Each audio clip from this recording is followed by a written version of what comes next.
안녕하세요. 오늘의 테슬라 뉴스입니다. 자, 요즘 테슬라를 둘러싼 이야기가 유난히 극단적으로 좀 갈라져 있는 상황인데요. 이 어떤 쪽에서는 이제 끝난 것 아니냐고 말하고 또 다른 쪽에서는 아직 시작도 하지 않았다고 말합니다.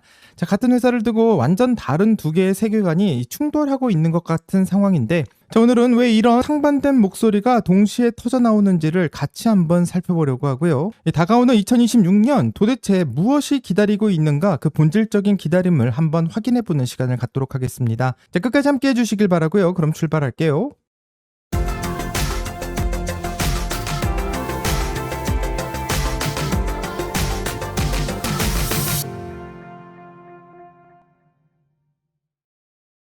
자, 아무래도 이번 주 시장은 좀 조용할 것만 같습니다. 그 이유는 아주 명확한데, 이 연준이 가장 중요하게 보는 물가지표인 PCE나 이 시장의 반응 속도가 가장 빠른 CPI, 그리고 경제의 기초 체력을 보여주는 고용지표 등이 이번 주에는 발표되지가 않을 것 같습니다. 이 모든 중요한 숫자는 다음 주나 이후의 시간을 기다리며 좀 숨을 죽이고 있는데, 그렇기 때문에 지수도 금리도 환율도 이 뚜렷한 방향성을 만들지 못한 채 2025년을 마무리할 것만 같습니다.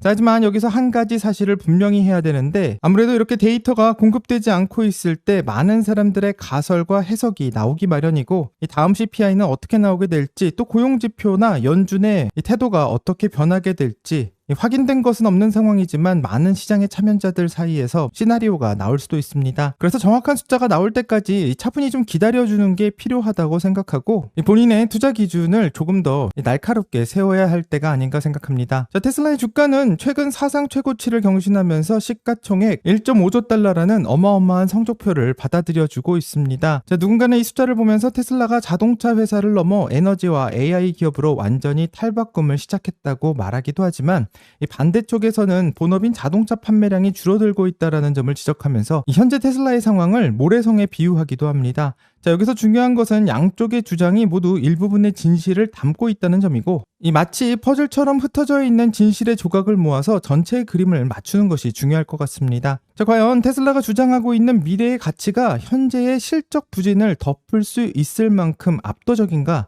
아니면 실적이라는 현실의 중력이 결국 주가를 끌어내리게 될 것인지 궁금한 상황인데, 이와 관련해서 좀 재미있는 인터뷰가 나와서 같이 한번 확인해 보려고 하고요. 자, 인터뷰 영상의 주인공은 스티브 웨슬리라는 분인데, 테슬라 전 이사회의 멤버였고 테슬라의 내부 결정 과정을 직접 경험했었으며 일론 머스크와 함께 회사의 폭발적인 성장을 가장 가까운 곳에서 지켜봤던 인물입니다. 자, 이 사람은 테슬라를 덮어놓고 비난하는 외부 비평가가 아니라는 점에서 중요하고, 또 테슬라의 잠재력을 누구보다도 잘 알고 있지만 동시에 또 내부 시스템이 가지고 있는 한계와 리스크도 알고 있는 인물이라고 생각합니다. 자, 그런데 놀랍게도 이분은 2026년이 테슬라에게 심판의 날이 될 수도 있다는 놀라운 메시지를 던지고 있는데요. 현재 높은 주가를 정당화하려면 지금까지 해온 것보다 훨씬 더 높은 수준의 실행력이 필요하다는 지적을 하고 있습니다.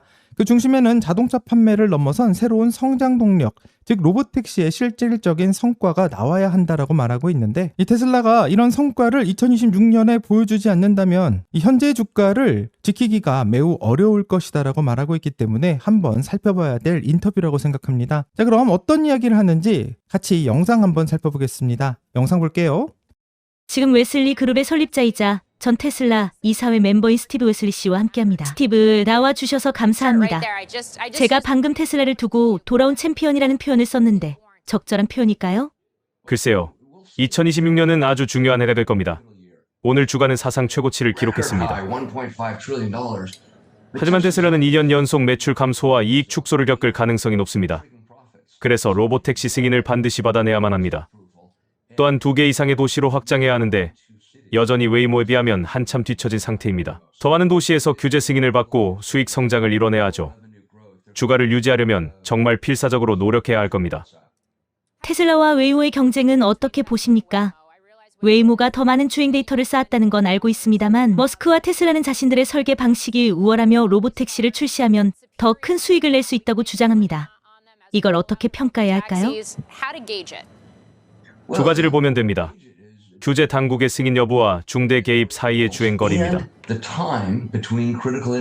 테슬라 로보택시는 중대 개입 없이 약 1,500마일을 갑니다. 차를 길가에 세워야 할 만큼 문제가 생기는 빈도를 말하죠. 반면 웨이모는 약 17,000마일마다 개입이 발생합니다. 현재 기술적으로는 웨이모가 훨씬 앞서 있는 셈이죠. 웨이모는 2026년 말까지 20개 시장에 진출할 계획입니다. 올해 1,400만 건의 운행을 기록하고 내년엔 3,500만 건까지 늘어날 전망입니다. 반면 테슬라는 단 2개 도시에서만, 그것도 여전히 안전 요원이 필요합니다. 스티브 도민이다. 최근 몇 주간 주가가 사상 최고치 근처에서 맴돌거나 경신하고 있는데 궁금한 점이 있습니다. 2026년에도 투자자들이 이 흐름을 이어가려면 어떤 기폭제가 필요할까요? 앞서 언급하신 기준들 외에 말이죠. 투자자들이 계속 주식을 보유하고 매수하게 만들려면 분기별로 구체적으로 어떤 결과물을 내놓아야 할까요? 몇 가지를 보여줘야 합니다. 일단 더 큰 성장이 필요하죠. 저가형 모델도 필요하며 새로운 분야에서의 성장 가능성을 증명해야 합니다. 현재 에너지 사업부가 급성장 중인데요. 가정용 배터리와 유틸리티용 대용량 저장 장치를 공급하고 있죠. 인공지능과 데이터 센터의 혁명이 일어나면서 전력 회사들이 새로운 전력 공급원을 찾고 있는 상황입니다. 테슬라가 바로 그 빈자리를 채우고 있습니다. 에너지 사업부는 작년 100억 달러에서 올해 140억 달러로 40% 성장할 겁니다. 이 속도를 유지한다면 에너지 사업부가 바로 그 돌파구가 될 수 있습니다. 맞습니다. 분산형 덤원이군요. 스티브, 브라이언 설리번입니다. 마치 수십억 분 물량의 전력이 배터리에 담겨 돌아다니는 셈이네요. 누군가는 이걸 아주 크게 보고 있습니다. 테슬라의 시가총액은 미국 모든 자동차 회사를 합친 것보다입니다. 이거를 웬만한 회사들을 다 더해도 마찬가지고요.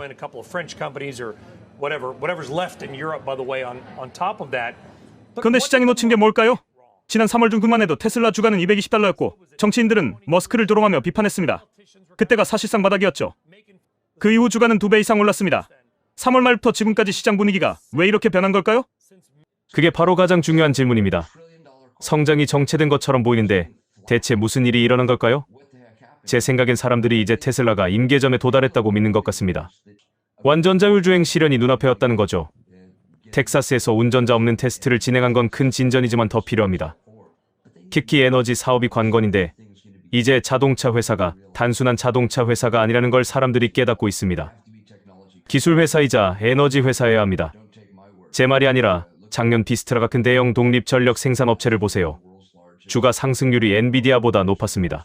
테슬라는 가정용 배터리뿐 아니라 전력 회사용 대용량 저장 장치인 네가팩을 보유하고 있습니다. 최대 20메가와트의 전력을 공급할 수 있는 거대 에너지 블록이죠. 이것이 회사의 진정한 차별화 요소입니다. 이 새로운 기술적 역량을 제대로 증명해낸다면 주가는 다시 한번 탄력을 받을 겁니다.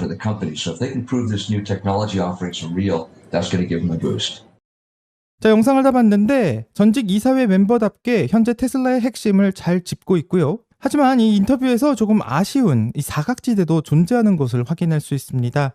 자, 스티브 웨슬리는 자율주행 경쟁의 본질이 기술적 정확도라는 매우 좁은 프레임으로 판단하고 있는 상황인데, 그렇기 때문에 웨이모가 테슬라보다 이 개입하는 주행거리가 10배 이상 길다는 점을 근거로 웨이모의 자율주행 압승을 점치고 있습니다. 하지만 여기서 놓칠 수밖에 없는 것은 바로 웨이모가 지오펜싱이라는 울타리 안에서 작동하고 있다는 것이고요.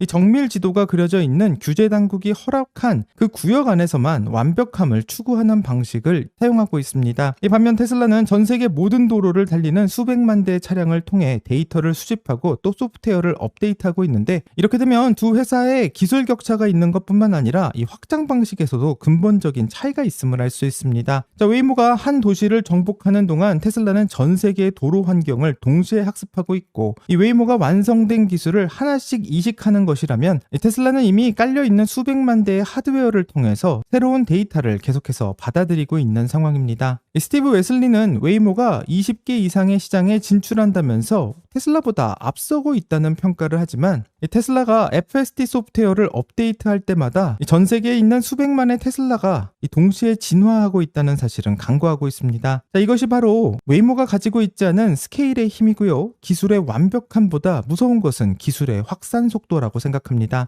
최근 오스틴에서 포착되고 있는 사이버캡을 보게 된다면 이 점을 더욱 명확히 보여주고 있는데, 이 테슬라는 기존 차를 무인으로 바꾸는 것을 넘어 이 운전대가 없는 로보택시를 위해 새롭게 설계된 플랫폼을 구축하고 있고, 이것은 테슬라가 웨이모를 따라잡겠다라고 말하고 있는 게 아니라 아예 완전히 새로운 길을 만들고 있는 모습에 가깝다 생각합니다. 이 인터뷰에서 테슬라의 긍정적인 요소로 꼽고 있는 것은 에너지 사업 부분이었습니다. 자, 에너지 부분이 40% 이상 성장하면서 주가의 기폭제가 될 것이라고 말하고 있지만 여기서 조금 더 살펴봐야 할 부분도 있습니다. 자, 테슬라의 에너지 사업은 남는 배터리를 파는 부수적인 수입원이 아니라 AI 혁명과 데이터 센터의 폭증은 필연적으로 전력 부족 사태를 불러올 수밖에 없고 그 전력을 효율적으로 저장하고 분배하는 기술은 반드시 필요한 기술이라고 생각합니다. 이 테슬라의 메가팩과 파워월은 그렇기 때문에 전력망 자체를 지능화시킬 수 있는 시스템이고요. 이 스티브 웨슬리는 이것이 주가의 스파크가 될 것이라고 표현하고 있지만 실제로는 자동차 사업의 부진을 상쇄하고도 남을 거대한 제2의 엔진이 될 가능성이 높습니다. 현재 전 세계 전력 회사들이 테슬라 에너지 블록에 손을 내밀고 있다는 사실은 현재 테슬라가 자동차만 판매하는 회사가 아니라 이 에너지 회사로서도 굳건하게 자리를 잡아가고 있다는 뜻이고 이 테슬라의 에너지 사업 부분을 절대 과소평가해서는 안 될 것만 같습니다. 이제 앞으로 다가올 테슬라의 2026년을 예상해 본다면 시장은 반드시 실질적인 숫자를 요구할 것이고요. 하지만 숫자를 무엇으로 측정할 것인가에 대해서는 어떤 기준이 필요한가도 매우 중요합니다. 이 테슬라의 자동차 인도량도 매우 중요할 수 있지만 테슬라라는 기업의 가치는 이제 네트워크의 규모와 에너지 점유율이라는 새로운 지표도 추가되고 있고 그렇기 때문에 앞으로 로보택시의 확장 속도가 승패를 가릴 수 있는 진짜 변수라고 생각합니다. 실제로 테슬라 이사회에서 근무하면서 이 내부자로 있었던 스티브 웨슬리조차 테슬라의 진정한 무기가 무엇인지 제대로 파악하지 못하고 있다는 것이 매우 아쉬운 인터뷰라고 할 수 있고요. 과연 테슬라의 2026년은 스티브 웨슬리의 말처럼 안 좋은 상황으로 들어가게 될지 아니면 모두의 예상을 뒤집고 가장 강력한 모습을 보여주게 될지 오늘의 테슬라 뉴스의 구독자 여러분과 같이 한번 그 결과를 기다려보겠습니다. 자, 여기까지가 오늘의 테슬라 뉴스고요. 오늘 영상이 도움이 되셨다면 구독과 좋아요 그리고 알림 설정 부탁드립니다. 오늘 좋은 하루 되시고요. 오늘의 테슬라 뉴스는 내일 또 새로운 소식으로 다시 찾아오겠습니다. 감사합니다.